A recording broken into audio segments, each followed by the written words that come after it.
Yo, welcome to the channel. Foremost, Happy New Year's 2022. We made it. But let's do a quick introduction. My name is Jer, and behind me, as you can tell, this is my 93 Civic Hatchback CX. And just a quick recap, we are going all-wheel drive for 2022. So let me just get you up to date. So, like I said, this is my 93 Honda Civic CX hatchback in frost white. As you can tell, I already started. I took all the rear components, everything off already. Gas tank, everything's been dropped. And I started modifying it already. As you can see, I already cut the hole for it, the tunnel for the rear diff. And you can see that metal bar, everything is already welded in place, which the rear diff will be living at. So for the all-wheel drive conversion, I do have, if you can see that, the HCP all-wheel drive rear kit with the rear channeling arms and everything. With the lower control arms, custom billet lower control arms, everything for the rear. We'll get onto that more when I get closer to it. Just some blocks, toe links, and rear cambers. And these are 500 plus from Insane shaft rear axles that will be mating up to this. This is my 88 to 91 rear RT wagon rear diff. I was lucky enough to find one in my local junkyard, and I snagged it as soon as I can.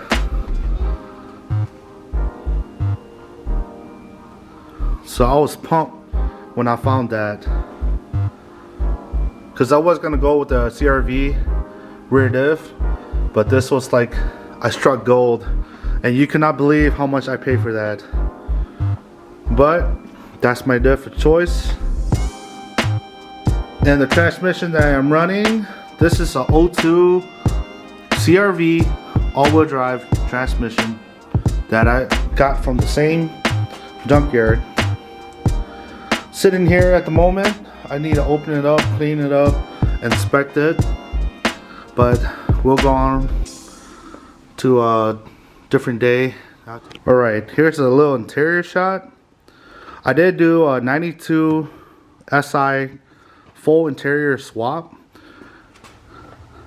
which, you know, from the carpet to the dash to all the interior pieces with the rear seats and everything is black now. Before, everything was that blue, which I don't like, but everything is all black now. Before, the car was gutted, but I did put everything back in. You can see the armrest, K20 shifter billet with the K20 shift knob, JDM console, radios down below. That piece is actually a Honda option cassette holder, which I thought was pretty neat, but I only put it there just to block that off for the moment. And you can see my gauges up there. Yes, this car does not have no heat, no fan. Momo steering wheel, the NRG quick release, AM wideband, EX to SI cluster. But other than that, not too fancy. Don't mind the dirtiness. But yeah, that's my interior setup. And for the wheels, these are real Rays 57 DRs, which used to be lime green. I'll show a picture of it, but I didn't like the green, so I painted it this like kind of OEM like silver like paint, or you can tell this is actually wheel paint, not just regular paint. But so far I'm kind of digging it. I just did it just for the hell of it, but I might change it in the near future. So we'll go back to that though. So this is the heart of the beast. This is a 02 to a 04 K20A2, unopened, completely stock. Basically a simple setup.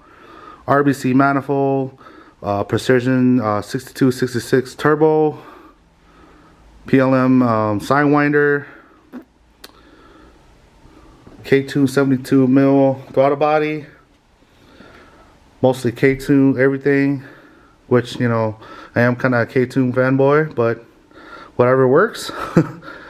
But I'll get in more into the setup whenever we get to it. But yeah, this is my setup. I hope you guys like it. Alright, this is what I've done so far. I've notched it, the rear subframe. As you can see, I already cut it. I still have to go back and grind it and kind of clean it up a little bit here and there. But this is what you have to do if you have the Hub City Performance rear all-wheel drive kit. It's for basically for like the EG and DC chassis. I'm pretty sure maybe like the CRX and the EF, you have to do the same thing also. But this is what I've done so far, and you can see it goes all the way into my trunk. That I cut the hole. In the kit, they do supply you with this bar and these end plates with this metal bracket that mounts onto the rear diff. That you have to mount everything on correctly, welded in place, which I already did. Don't mind my welds. Yeah, they kind of look like ass, but I'm gonna grind them down and go back and re-weld them. But sure enough, they are fused with the body and everything is all nice and tight. I banged the hell out of it. Nothing is cracking. So hopefully, crossing fingers, my welds will hold.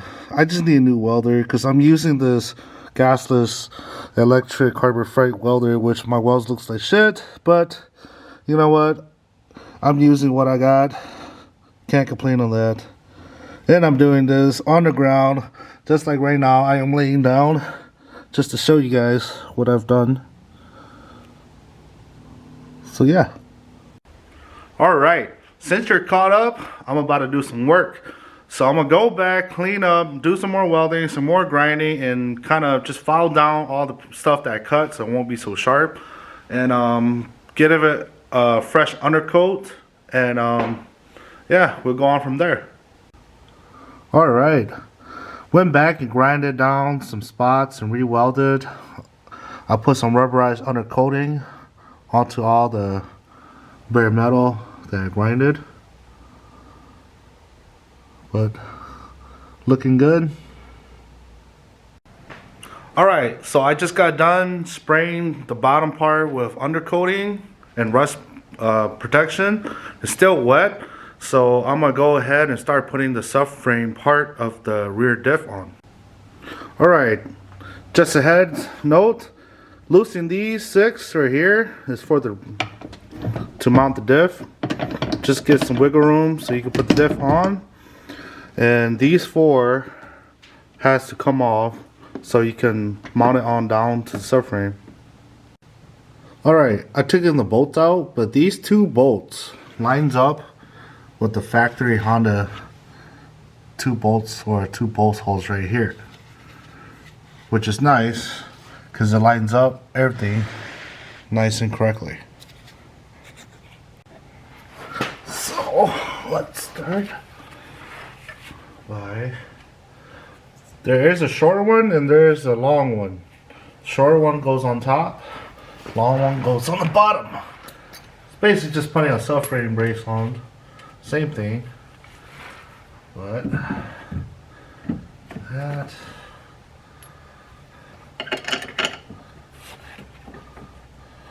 goes like that. Long one goes right at the bottom.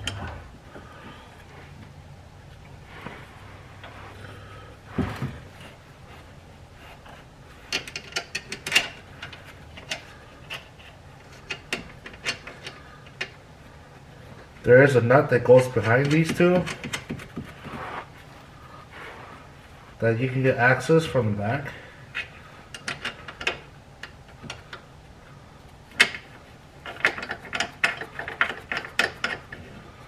Just like that, just to hold them on for now.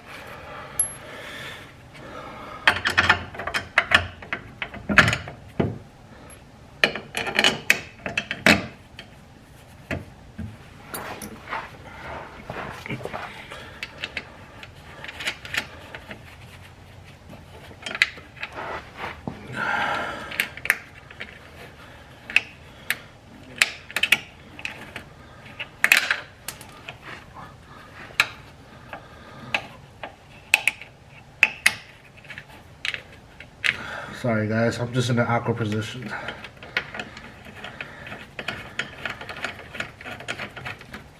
Alright, so it's on, but it's still loose. So in the kit, they also provide you with some OEM Honda bolts for the lower control arms. 2 brand new ones. Here's the serial number. I don't know if you guys can see that. But they do include it, which is nice because mine was all beat up.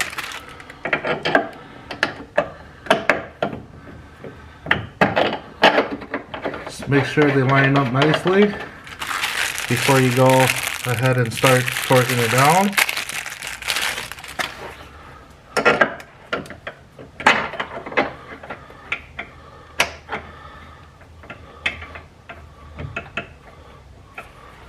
Alright,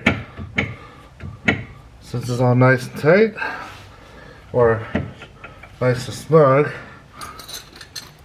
I'm going to start tying them down, which both ties are 13, and the nut in the back is also 13.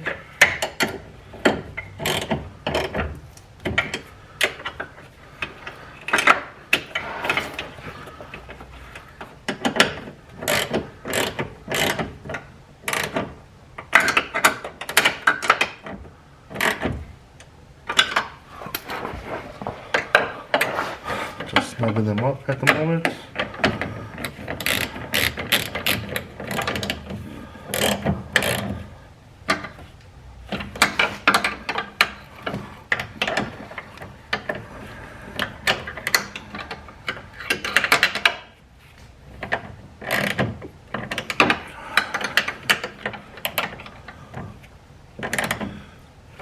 Now they're snug. Tie them up.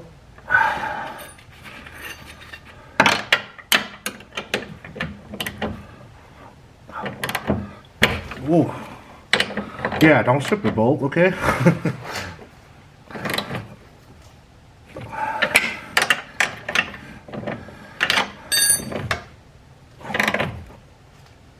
Oh, nice and tight.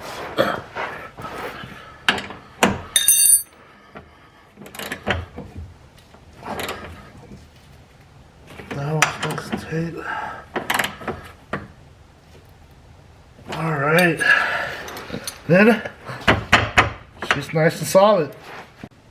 Alright, so the kit also comes with 2 washers, these nylons, nuts, 2 bolts, stainless steel bolts, and 2 spacers.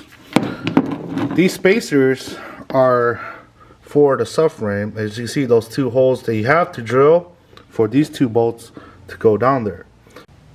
So these 2 spacers actually goes in between the subframe and the top half. So basically when you tighten down, the metal doesn't basically flex and bend down.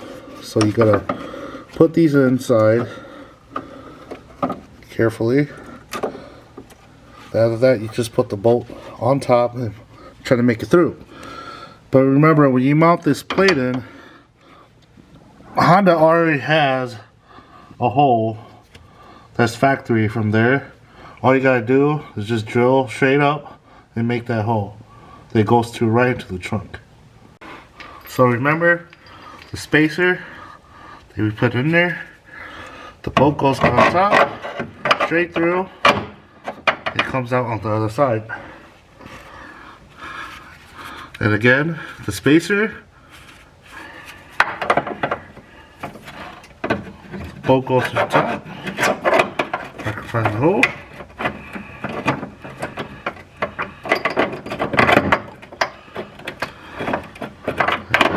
straight through. Then put your washer, nylon bolt.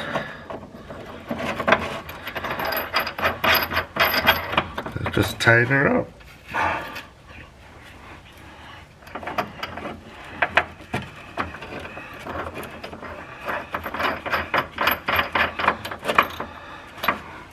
Just like that. All right, there she goes, nice and tight. Everything's all in. And as you can see, the spacer that goes inside, that's how it looks. And yeah, she's in there. Okay, for the diff, I'm not gonna install it yet because I still want to crack it open, check the internals, buy new gaskets, and basically just sand her down and put a fresh coat of paint or something just to make it look good.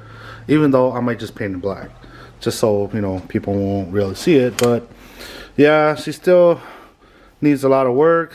Let's say I gotta sand her down or grind her down, but that is why I'm not installing the diff yet.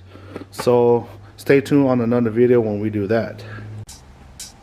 Alright, so the subframe brace is fully mounted, and the top piece, basically the support bar, is all welded and all undercoated, and everything is ready to go.